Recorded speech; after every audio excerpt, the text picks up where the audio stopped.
Alright guys, welcome back ulit dito sa ating YouTube channel. Ngayon guys ay break time natin 10 minutes kasi every one client meron tayong 10 minutes break habang nagsha-shower sila. So, nandito tayo ngayon sa canteen. Ayan. Siya nga pala guys ay time check 6 o'clock na ng gabi. So, meron na lang tayong dalawang client for today. So, abangan nyo ko guys sa next kong. Alright guys, meron na lang tayong 2 minutes. So, ngayon nakalabas na yung aking client. Nakapag-shower na siya at saka yan, ano na siya. So, ngayon mag-iintay tayo ng next nating client for 6 o'clock. So, ngayon ay 6 o'clock na.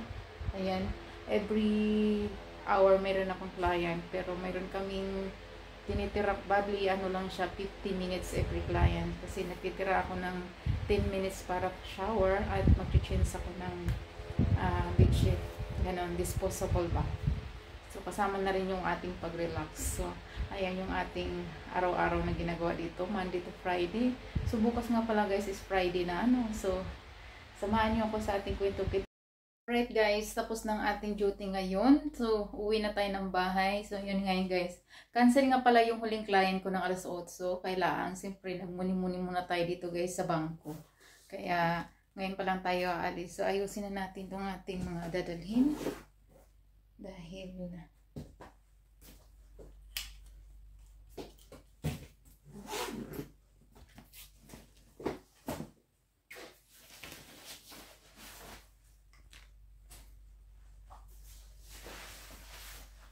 so, ayan guys. May natira pa akong cellphone ko.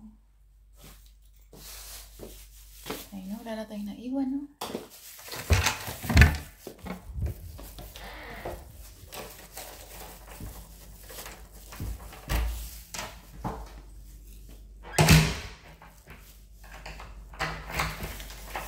Kanina nga pala guys, nabalita na may typhoon daw dito sa Moscow. At maraming nag-share ng video na sobrang lakas ang hangin ngayon. Kanina, umaga. Kaya titingnan natin guys kung anong weather ngayon sa labas. Kung naulan pa ba or naghangin pa ba. Dito naman kasi guys, kapag nagbagyuhan, sandali lang. Tapos parang wala din. Hindi mo makikita may bakas. Ganun. Kaya hindi masyado nakakatakot dito kung nagbagyo. Pero first time yun ngayon mangyari na may ganyang bagyo. Kasi ulan-ulan lang. Kaya nag-climate change talaga guys.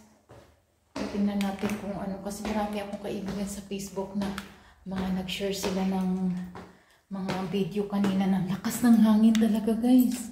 Nilipad nga yung isang motor. Parang e-bike ba? Ganda na ng bangko, no? Hi. Thank you. Thank you. Bye. Bye-bye. So, ayan. Parang normal naman siya, guys. So, pero malamig. Parang wala nangyari. Ayun, guys. So, alright, guys. Nandito na tayo ngayon sa labas. At, normal naman siya, guys. Hindi siya, naambun lang siya. Pero, hindi, mukha namang walang bakas. Pero kanina, ang daming mga friend ko na nag-share ng mga video na sobrang lakas talaga yung hangin, guys. Ano ba yan? Ayan. Malamig siya.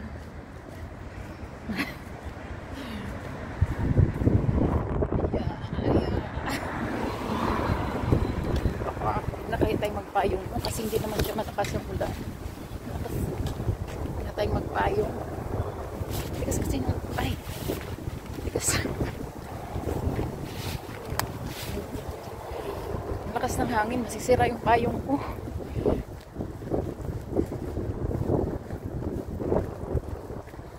Gusto natin maglakad guys kasi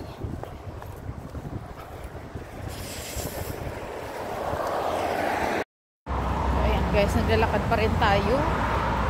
Kailangan ating bilisan ang ating paglalakad dahil Baka maubutan na naman na tayo ng malakas na ulan. At baka hindi pa tapos yung bagyo. May bagyo pala kami dito. Sinabi pala ng housemate ko kanina na ano. Pero akala ko ano lang yun eh. So ayan.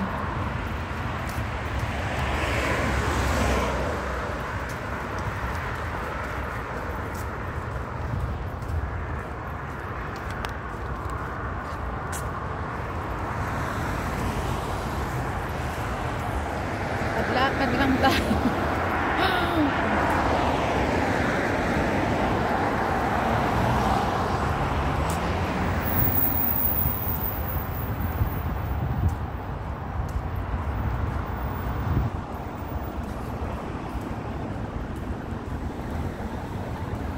Darating sa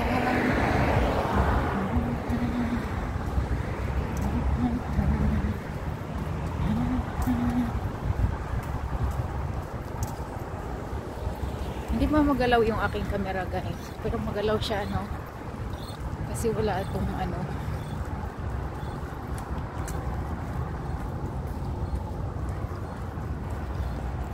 wala siyang habulin ba natin baka hindi na kaya. Stop.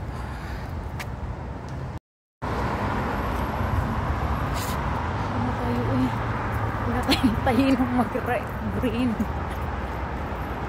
Okay. Pilipino tayo ba? Hindi naghihintay ng mag-green yung right. So ayan. Maganda sana kung hindi ganito yung panahon ko. Ayan. Maganda sana kung hindi yung panahon na ganyan. Malungkot.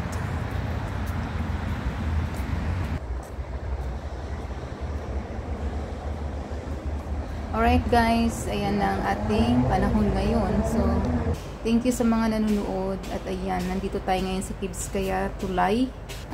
Kibskaya Bridge na tinatawag namin. So, ayan guys. So, napakaganda ng panahon pa ulit-ulit talaga. Ano? So, dito nga pala kami pwedeng mag-rent ng ano, kung gusto mong sumakay, ma-experience yung nasa ship kayo. Mga 1 hour o 2 hours, 2,000 dati, bago mag-pandemic. Hindi ko lang po alam ngayon kung magkano na kasi hindi na po natin nasakayan ngayon yan. So, ayan guys, ito lang ating kwento-kwento ng ating buhay dito sa Moscow, Russia. Bye-bye!